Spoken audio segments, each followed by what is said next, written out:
Hello guys, hello fire sign, hello Leo, Aries, Sagittarius. Welcome dito sa aking channel, Kapalaran 888. Welcome. Alamin natin ang daily tarot reading mo sa Lunes na ito. Ano ba ang messages, vibration, energy, gabay na pwedeng makatulong sa lahat ng mga fire sign, Leo, Aries, Sagittarius. 3 cards. First 3 cards tayo guys. Fire sign, ang nakikita ko sa'yo dito, nasa number 13, 4, 9, 32, 5. Siguro marami kayong mga regrets, worries. Ang nakikita ko worries, nag-aalala. Nakikita ko sa inyo dito na may iba sa inyo na nag-aalala dahil sa financial problems. Siguro, may mga gusto kayong bilhin, pero hindi nyo mabili. May iba sa inyo ditong broken hearted, diba? Nakikita ko sa inyo dito na anong tawag dyan, itong financial constraints na to is pwedeng marami kayong mga savings dati, diba? May savings kayo, may investment, may pinundar kayo, and siguro sa ngayon yun yung parang masakit sa pakiramdam nyo kasi kahit isa, wala na yun, wala nang savings, wala nang kung ano pa man. Nakikita ko yung pwedeng mag-asawa sila.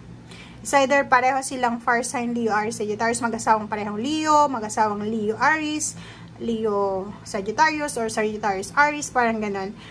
Nakikita natin na sobra silang broken-hearted. Bakit? Kasi yung kaingat-ingatan nila, iningatan nila na pera, iningatan nila na ipon, ay posibleng paubos na.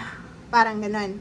And nag-aalala sila gabi-gabi parang nakikita mo tong 32.5 na to, gabi-gabi parang kinakausap nila yung sarili nila, kinakausap nila ang kanilang mga guides, angels, archangels, even ang Panginoon, pag nagdadasal sila, parang kini-question nila kung bakit nangyari yun, or kung bakit pinagdadaanan nila ang ganyang sitwasyon, or ganitong pangyayari sa buhay nila. So, today, parang yun yung mararamdaman mo for sign Leo, Aries, Sagittarius.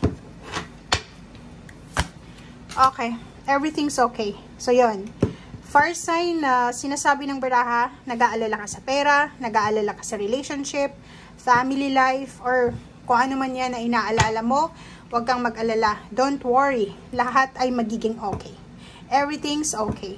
Lahat ay kaya mong ma-resolve. So, huwag kang masyadong mag-panic, huwag kang masyadong mag-alala. Relax, rest, enjoy mo yung solitude moment na meron ka sa ngayon. Lift everything sa ating Panginoon, kung ano man yan. Okay?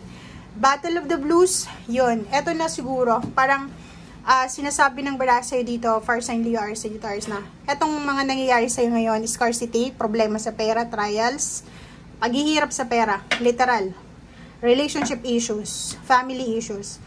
Ito yung parang sinasabi ng Battle of the Blues na to na yung mga battles, tribulations na nararanasan mo, gamitin mo siya as a stepping stone para sa positive movement forward or positive change, or gamitin mo siya as sandata para sa pag-akyat mo doon sa tagumpay mo or para sa pagbabago ng buhay mo. So, iwasan nating maging bitter, 'di ba? Kasi hindi lang sa inyo, pero maraming zodiac sign maliban sa fire sign na once na nakakaranas sila ng problema sa pera, problema sa relationship, nagiging bitter sila.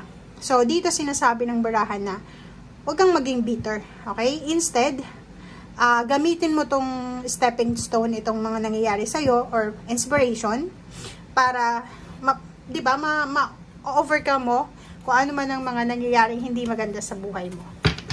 Okay? And isipin mo na hindi lang ikaw dito sa mundong ibabaw ang nakakaranas ng ganyang klaseng sitwasyon.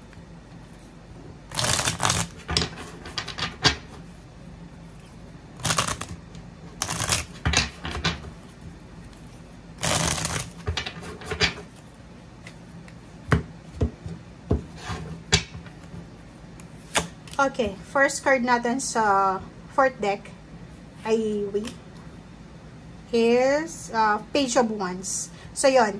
For sign Leo or Sagittarius, sinasabi ng baraha, mag-focus ka sa sarili mo sa ngayon. Okay? Huwag kang masyadong, parang, ang nakikita kasi natin dito, kaya ka nai-stress, kaya ka masyadong nag-iisip ng nega, nangihinayang, kasi nakafocus ka sa future.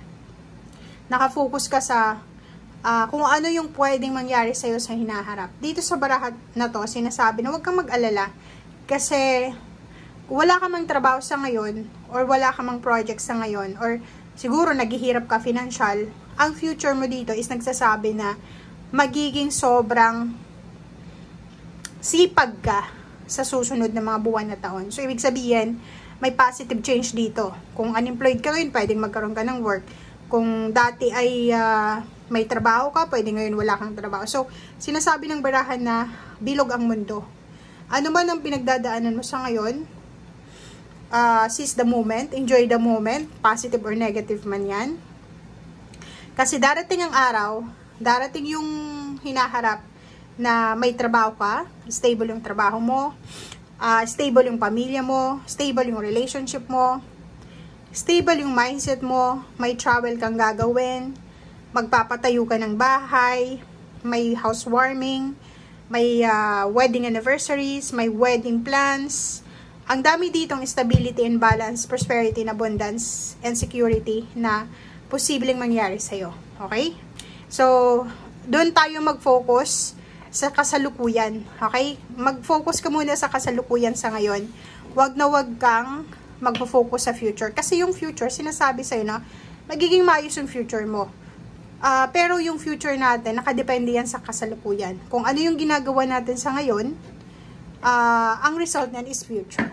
'Di ba? So, bakit ka mag-worry sa future na hindi mo pa nga alam yung kasalukuyan? So, make sure na focus ka sa kung anong ginagawa mo sa ngayon para yung future mo ay dun ka na sa future, mamumroblema din yung future para sa future niya. 'Di ba? So, 9 of Cups and 4 of Swords, sinasabi na ang pinaka dapat mong gawin simula sa ngayon is magkaroon ka ng kalmadong puso, 'di ba? Family life.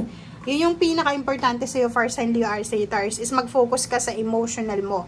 Focus ka sa family mo, sa relationship mo, may anak ka ba?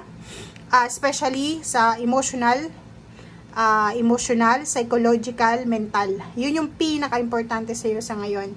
Peace of mind, 4 of Swords, peace of mind, kapayapaan, 'di ba? So, yun, doon ka dapat mag-focus kasi yung etong sinasabi na pera, trabaho, kayamanan, bahay, lupa, mangyayari yan sa kahit anong pagkakataon. Pero yung relationship, pag nasira na yung relationship, wala na.